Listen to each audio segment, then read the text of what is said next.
High, welcome to my mini blog. प्रत्येक पुणेकरची दिवाळी खरेदी जी आहे ना, तुळशीबागेशिवाय अपूर्ण आहे असं मला वाटतं. कारण तिथे गेल्यानंतर आपल्याला सगळ्या वस्तू एका ठिकाणी भेटतात. कपडे, पणत्या, रांगोळी, त्याच्यानंतर घर डेकोरेशनसाठी ज्या काही वस्तू आहेत त्या. आम्हीसुद्धा आज तुळशीबागेत आलेलो होतो. फुल कॉन्फिडन्सली आलो होतो.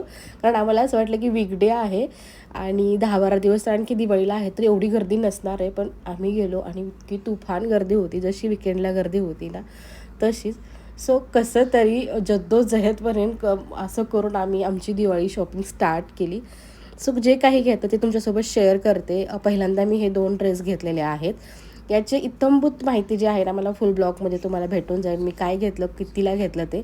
त्यानंतर उरळी घेतली, त्यानंतर क्लचर्स घेतले. दिवाळीसाठी काही ज्वेलरी खरेदी केली आणि ही ज्वेलरी पूर्ण मी कुमठेकर रोडला घेतलेली आहे. तिथे थोडीशी गर्दी कमी असते आणि तिथले पण जे इयरिंगचं कलेक्शन आहे ते भन्नाट